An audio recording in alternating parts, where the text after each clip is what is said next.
Hi hello నమస్తే అండి. మనమైతే ఇప్పుడు పచ్చిరొయ్యలు బీరకాయ కర్రీ వండుకోబోతున్నాము. మీకు నచ్చినట్లు కనుక అయితే ప్లీజ్ అండి లైక్ షేర్ సబ్స్క్రైబ్. మనం ఇప్పుడు ఒక గిన్నెలో ఆయిల్ పోసుకొని ఆనియన్స్ బాగా వేపుకోవాలండి. వేరే గిన్నెలో మనం పచ్చిరొయ్యలు కూడా బాగా వేపుకోవాలి. పచ్చిరొయ్యల నుంచి చాలా వాటర్ వస్తుంది. ఆ వాటర్ ఇంకిపోయే వరకు కూడా బాగా వేపుకోవాలి. అందులో కొంచెం పసుపు ఉప్పు యాడ్ చేసుకోవాలి. పసుపు ఎందుకంటే పచ్చిరొయ్యల స్మెల్ అనేది రాకుండా ఉంటుందండి. ఉప్పు పచ్చిరొయ్యల టేస్ట్ పెరగడానికి మనం ఆనియన్స్ బాగా వేపుకోవాలి. ఇవి వేగిపోయిన తర్వాత అందులో బీరకాయలు యాడ్ చేసుకోవాలి.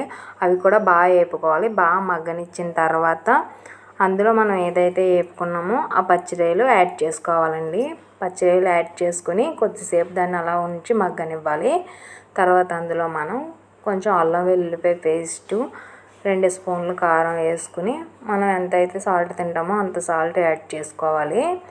దాన్ని కొంచెం అటు ఇటు కలిపి మగ్గనివ్వాలి. బాగా మగ్గనిచ్చిన తర్వాత అందులో కొంచెం వాటర్ వేసి హై ఫ్లేమ్లో 5 నిమిషాలు ఉంచాలండి. తర్వాత లో ఫ్లేమ్లో పెట్టి మగ్గనివ్వాలి. టేస్ట్ అయితే అద్భుతంగా ఉంటుంది. మీరు ట్రై చేయండి. మీరు తిన్నట్టయితే కామెంట్ చేయండి. బీరకాయ పచ్చిరొయ్యల కర్రీ మీరు ఇలాగే వండుతారా లేదంటే వేరే విధంగా వండుతారో కామెంట్ చేసి చెప్పండి.